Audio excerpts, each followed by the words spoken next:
एक दिन साइमा अपनी भैंस के लिए जंगल में चारा काटने जा रही थी। तभी पास के एक बरगद के दरख्त पर एक जादुई तोता बैठा था।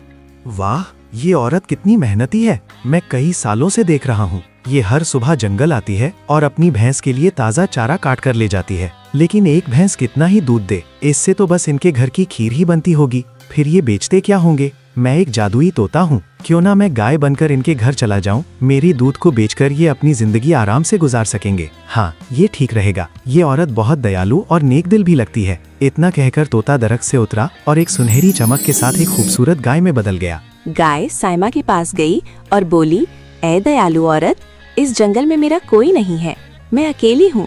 क्या तुम मुझे अपने घर ले चलोगी? मैं तुम्हें बदले में ढेर सारा दूध दूंगी।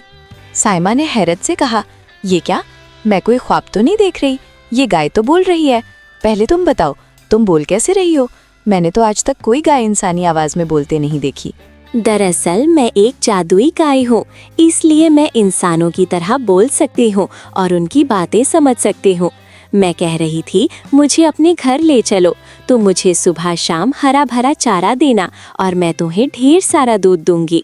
इस दूध को बेचकर तुम अपनी जिंदगी आराम से चला सकोगी। एक भैंस से तुम्हारा गुजारा तो हो नहीं रहा। साइमा ये सुनकर बहुत खुश हुई और बोली, अरे जादुई गाय, तुम सच कह रही हो। अगर ऐसा हुआ तो हमारी सारी मुश्किलें खत्म हो जाएंगी। ठीक है, तुम मेरे साथ चलो। साइमा गाय को लेकर घर की तरफ चल पड़ी।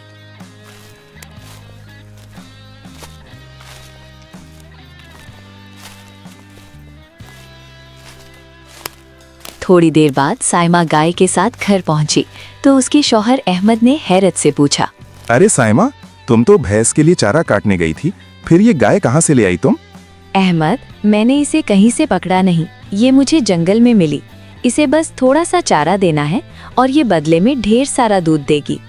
एक भैंस से हमारा गुजारा नहीं हो रहा था, अब इस गाय का दूध बेचकर हम अच्छे से जी सकेंगे। साइमा, तुम सच कह रही हो। फिर तो तुमने बहुत अच्छा किया। हम आज से इस गाय का अच्छे से ख्याल रखेंगे। उस दिन से दोनों रोज जंगल से गाय के लिए हरा भरा चारा लाने लगे। दिन गुजरते गए। कुछ वक्त बाद अहमद गांव के मुखिया के पास रोज दूध देने जाने लगा। एक दिन उसका पड़ोसी करीम ये सब देखकर सोचने लगा, अरे, इसके पास तो एक ही भैंस थी, फिर ये रोज बाल्टी भरकर दूध कहाँ से ला रहा है? एक भैंस इतना दूध कैसे दे सकती है? जरूर कोई राज है, मुझे जल्दी पता लगाना होगा। करीम अपनी बीवी शाजिया को ये बात बताने घर गया। घर पहुंचकर बोला, शाजिया, तुम तो जानती हो कि अहमद के पास सिर्फ एक भैंस थी, फिर वो कहाँ से रोज बाल्टी भर भर के दूध बेच रहा है? हमें जल्दी पता लगाना होगा, वरना वो हमसे भी अमीर हो जाएगा। अगर ऐसा है तो जाएंगे और जल्दी पता लगाएंगे। मैं ऐसा होता नहीं देख सकती। फिर वो अहमद के घर पहुंचा और चुपके से सब देखने लगा। अहमद गाय से बातें कर रहा था। मेरी प्यारी गाय और चारा खाएगी, मैं अभी लाता हूँ। अहमद, आज तुमने मुझे बहुत चारा खिला दिया, अब मैं और नहीं खा सकती। करीम गाय को बोलते हुए देखकर हैरान रह गया। अरे, यहाँ गाय तो बोल रही है, ये कैसे हो सकता है? गाय भी इंसानों की तरह बोलती है। आज मैं तुम्हें ढेर सारा दूध दूंगी, जितना दूध चाहिए उतनी बाल्टियाँ रख दो। कल सुबह वो सारी बाल्टियाँ दूध से भरी होंगी। नहीं, तुम पहले जितना दूध देती थी उतना ही दो। ज्यादा लालच अच्छा नहीं, हमारा गुजारा अच्छे से हो रहा है। अहमद, क्या तुम्हें मेरे साथ अच्छा लग रहा है ना? तुम मुझे चारा देते हो तो तुम्हें कोई परेशानी तो नहीं होती? मैं बहुत खुश हूँ। तुम्हारे दूध से हमें 2 वक्त की रोटी मिल रही है। अगर तुम्हें मुझसे फायदा हो रहा है तो मुझे भी खुशी है। ओह, तो ये जादुई गाय है जो बाल्टी बाल्टी दूध देती है। मुझे कुछ करना होगा। कल जब अहमद इसे जंगल ले जाएगा तो मैं इसे मार दूंगा, फिर देखता हूँ दूध कहाँ से आता है। हमाद, एक जरूरी बात सुनो। अगर मुझे कुछ हो जाए या कोई मुझे मार दे तो परेशान मत होना। जिस दरख्त के नीचे मैं साइमा को मिली थी, उसकी पत्तियां मेरे सर पर रख देना, मैं दोबारा जिंदा हो जाऊंगी। ऐसी बातें क्यों करती हो? मेरा किसी से झगड़ा नहीं है, कोई तुम्हें क्यों मारेगा? चलो, मैं तुम्हें जंगल ले चलता हूँ। साइमा, मैं गाय को सब्ज वादी के जंगल ले जा रहा हूँ। अगर देर हो जाए तो फिक्र मत करना। ठीक है, लेकिन एहतियात से जाना, वहाँ जंगली जानवर होते हैं। अहमद गाय को लेकर जंगल गया।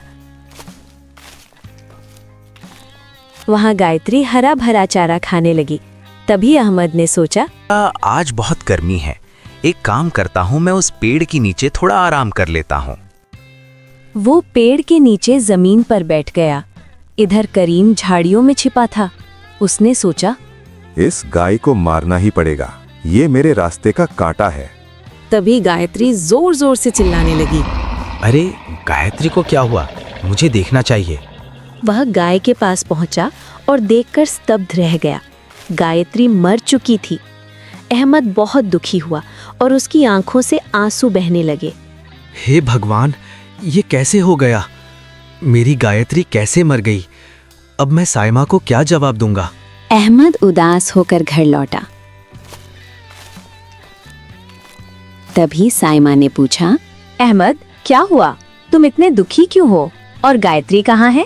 साइमा, मैं तुम्हें कैसे बताऊं? गायत्री अब नहीं रही, वो मर गई। ये क्या कह रहे हो? वो तो जंगल में चारा खाने गई थी। बताओ क्या हुआ? मैं जंगल में दरख्त के नीचे सो रहा था। अचानक गायत्री की चीख सुनाई दी। जब मैंने देखा तो वो मर चुकी थी। ये कैसे हो गया? वो गाय हमारी कमाई का वाहिद सहारा थी।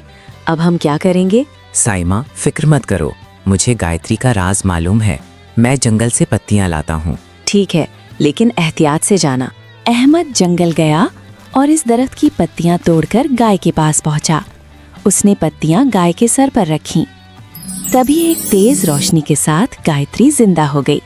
अहमद खुश होकर बोला, गायत्री, तुम वापस आ गई। खुदा का लाख लाख शुक्र है। पता है, मुझे तुम्हारे बगैर अच्छा नहीं लग रहा था।